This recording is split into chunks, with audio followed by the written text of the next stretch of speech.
ब्रह्मा जी ने अपनी बेटी से विवाह क्यों किया, जाने रहस्य।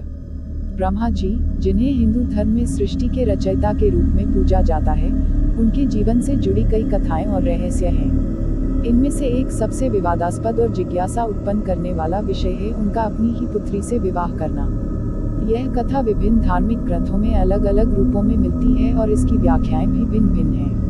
इस विषय की गहराई में जाने पर हमें कई प्रतीकात्मक और दार्शनिक अर्थ मिलते हैं, जो इस घटना के रहस्य को उजागर करने में मदद करते हैं। कथा का प्रारंभिक स्वरूप। विभिन्न पुराणों और धार्मिक ग्रंथों में इस कथा का उल्लेख मिलता है, हालांकि विवरणों में थोड़ा अंतर हो सकता है।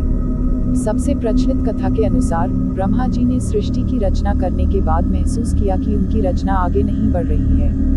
उन्हें एक ऐसी शक्ति की आवश्यकता थी जो उनकी रचनात्मक ऊर्जा को गति दे सके और ज्ञान का संचार कर सके। इसी उद्देश्य से उन्होंने अपनी मानस पुत्री सरस्वती, जिन्हें वाणी, ज्ञान और कला की देवी माना जाता है, को उत्पन्न किया। सरस्वती अपनी अद्भुत सुंदरता और ज्ञान से सभी को मोहित कर लेती थी। ब्रह्मा जी भी उनके रूप और गुणों पर मोहित हो गए।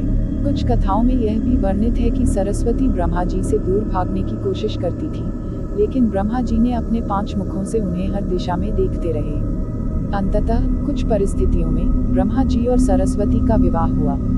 इस घटना को सुनकर स्वाभाविक रूप से कई प्रश्न उठते हैं। एक पिता अपनी ही पुत्री से कैसे विवाह कर सकता है? क्या यह अनैतिक और धर्म विरुद्ध नहीं है? इन्हीं प्रश्नों के उत्तर खोजने के लिए हमें इस कथा के गहरे अर्थों और विभिन्न दृष्टिकोणों को समझना होगा।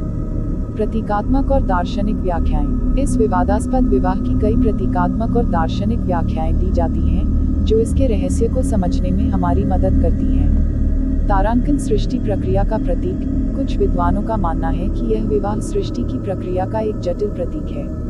ब्रह्मा सृष्टि के जनक हैं और सरस्वती ज्ञान और वाणी की प्रतीक हैं। सृष्टि के निर्माण और विकास के लिए ज्ञान और रचनात्मक ऊर्जा का मिलन आवश्यक है।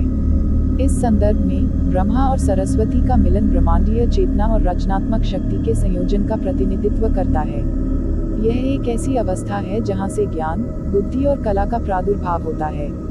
तारांकन अहंकार का त्याग। कुछ कथाओं में यह भी उल्लेख मिलता है कि ब्रह्मा जी सरस्वती के सौंदर्य पर मोहित होकर अहंकार से ग्रस्त हो गए थे। उनका यह कृत्य उनके अहंकार और मोह का प्रतीक माना जाता है। इस विवाह को उनके पतन और बाद में प्रायश्चित के रूप में भी देखा जाता है।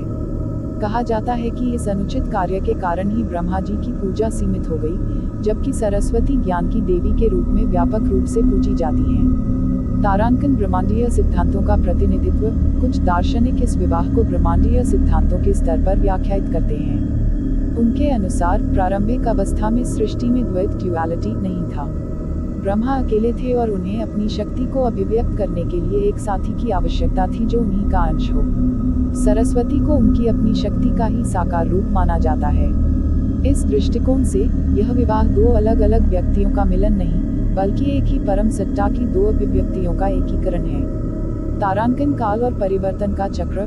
कुछ व्याख्याएं इस कथा को काल और परिवर्तन के चक्र से जोड़ती हैं। सृष्टि के प्रारंभिक चरण में नियम और नैतिकताएं उस रूप में स्थापित नहीं थी जैसे आज हम जानते हैं।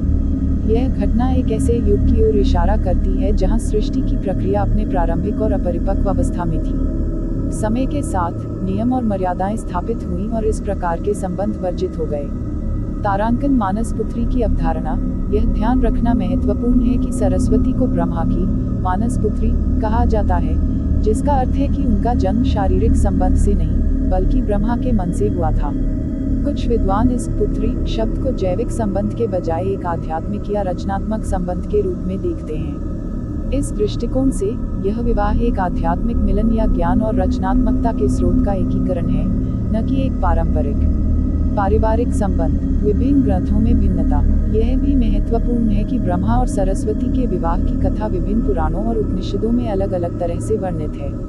कुछ ग्रंथों में इस घटना का स्पष्ट उल्लेख मिलता है, जबकि कुछ में इसे प्रतीकात्मक रूप से प्रस्तुत किया गया है या इसका उल्लेख ही नहीं है। कुछ परंपराओं में सरस्वती को ब्रह्मा की पत्नी के रूप में स्वीकार किया जाता है, जबकि कुछ में उन्हें उनकी शक्ति या सहचरी के रूप में अधिक महत्व दिया जाता है।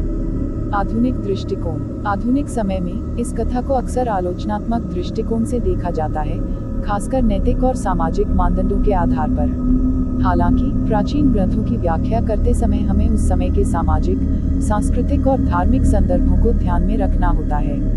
इन कथाओं का उद्देश्य अक्सर गहरे दार्शनिक और आध्यात्मिक सत्यों को व्यक्त करना होता है, न कि शाब्दिक ऐतिहासिक घटनाओं का वर्णन करना। ब्रह्मा की पूजा का सीमित होना। एक और रहस्य जो इस कथा से जुड़ा है वह है ब्रह्मा जी की पूजा का अन्य प्रमुख देवताओं विष्णु और शिव की तुलना में बहुत सीमित होना। कुछ लोग इस सीमित पूजा को ब्रह्मा और सरस्वती के विवाह से जोड़ते हैं। माना जाता है कि इस अनुचित कार्य के कारण देवताओं और ऋषियों ने ब्रह्मा की पूजा को कम महत्व दिया। हालांकि इसके अन्य कारण भी बताए जाते हैं, जैसे कि ब्रह्मा का सृष्टि के निर्माण के बाद निष्क्रिय हो जाना, जबकि विष्णु पालन करते हैं और शिव संहार करते हैं, जिससे उनकी भूमिकाएं अधिक प्रत्यक्ष और महत्वपूर्ण लगती हैं। निष्कर्ष: ब्रह्मा जी का अपनी पुत्री सरस्वती से विवाह एक जटिल और रहस्यमय विषय है जिसकी कई संभावित व्याख्याएं हैं। इसे मात्र एक शाब्दिक घटना के रूप में देखने के बजाय इसके प्रतीकात्मक, दार्शनिक और ब्रह्मांडीय अर्थों को समझना महत्वपूर्ण है। यह कथा सृष्टि की प्रक्रिया, ज्ञान और रचनात्मकता के महत्व, अहंकार के त्याग और ब्रह्मांडीय सिद्धांतों जैसे गहरे विषयों पर प्रकाश डालती है। विभिन्न ग्रंथों में भिन्नता और आधुनिक आलोचनाओं को ध्यान में रखते हुए यह कहा जा सकता है कि ब्रह्मा और सरस्वती के विवाह का रहस्य पूरी तरह से सुलझा नहीं है, लेकिन इसकी विभिन्न व्याख्याएं हमें हिंदू धर्म के जटिल और बहुआयामी ज्ञान को समझने में मदद करती हैं। यह कथा हमें प्राचीन ज्ञान और परंपराओं को खुले मन और गहरे चिंतन के साथ देखने की प्रेरणा देती है।